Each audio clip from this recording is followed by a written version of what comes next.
Live na live po! Nandito ang ating mga kapatid, mga kaibigan na tagapagbantay ng kapangyaman sa ating mga local government units.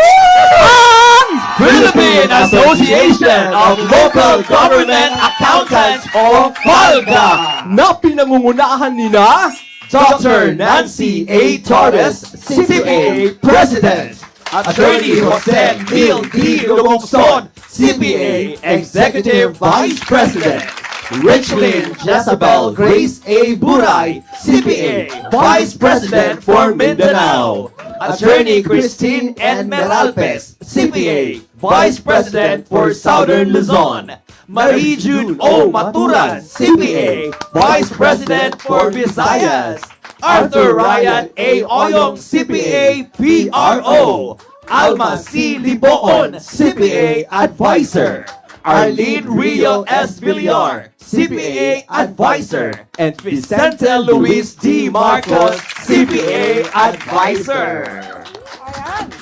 pakinggan po natin ang mga mensahe ng bagong presidenta, chairman ng PALGA, bago lang pong halal, si Ma'am Nancy. Palakpakan po natin. To the Public Attorney's Office Chief, Ma'am Attorney Presida B. Rueda Acosta, maraming salamat po sa pagtanggap niyo po sa amin dito sa inyong opisina. Thank you very Okay much. po, si Sir naman, si Attorney, si Panyero. Wow! Ayan, pakinggan natin.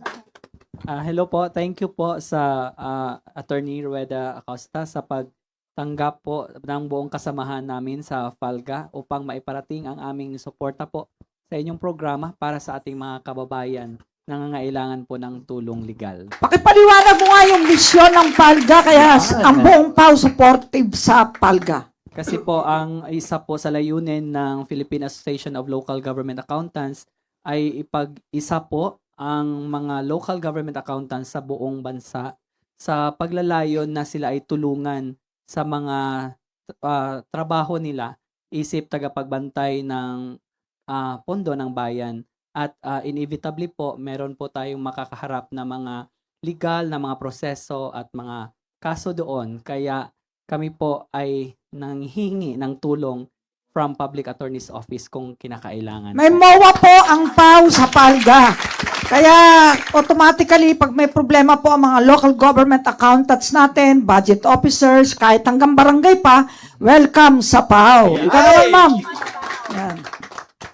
Magandang hapon po, PAW Chief, at kami po ay nagpapasalamat in behalf of PALGA. Kami po ay nagpapasalamat sa tulong na ini-extend ng PAW sa aming lahat. At saka, ma'am, I will take this moment to invite everyone, all barangay officials po and other local government officials.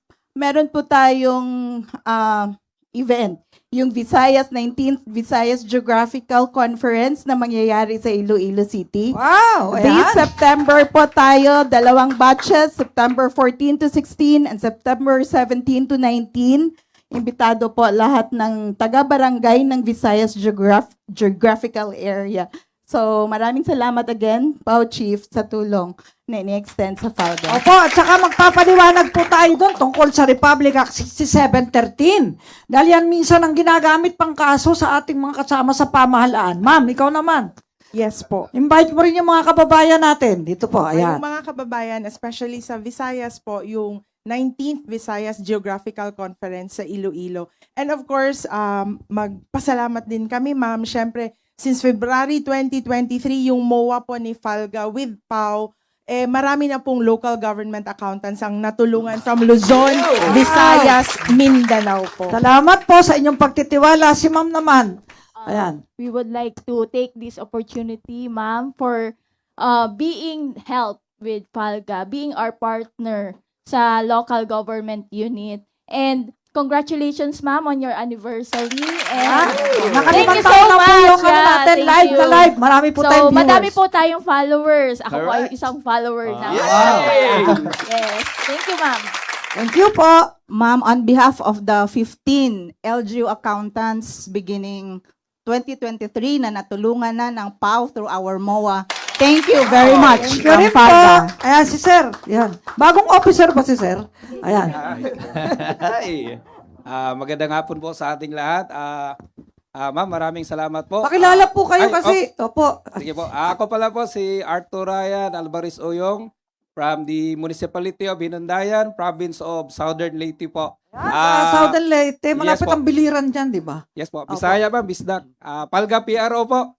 Ma'am, maraming salamat po sa pagkakataon po na binigay nyo sa suporta po sa Palga po. Wala po kayong sawang sumuporta at marami pong naitulong po ang inyong opisina po. Naway po lagi at hindi po kayo magsawang magsuporta po. Hindi Thank po you kami very much po and God magsasawa. bless po. Yes po. Talagang trabaho, buhay po na si Ma'am. Ayan. Ay, magandang hapon po sa lahat. I am Alma Libuon, the Municipal Accountant of Putotan, Iloilo.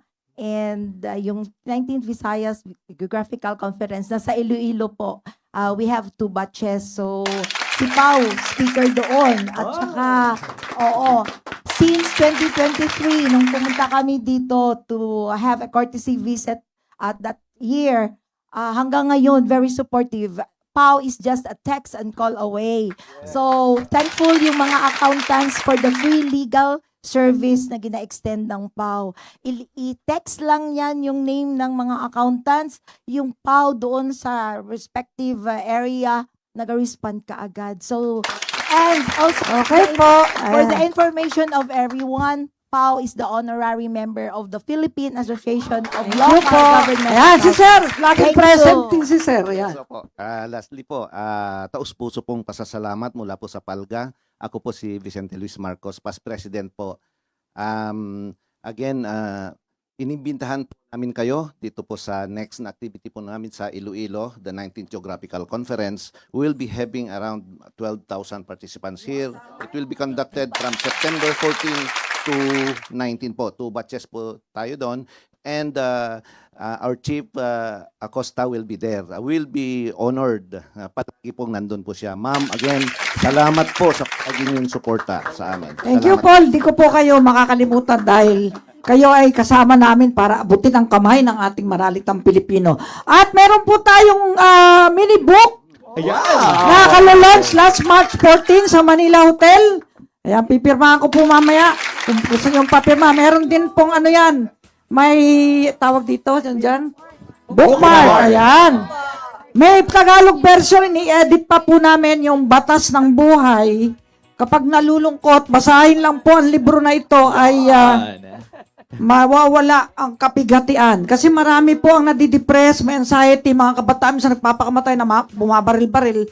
Dapat mabasa po ng mga bata ito para isipin nila na hindi ngayon ang katapusan ng buhay. May bukas pa. Ayan. The sun will still shine tomorrow.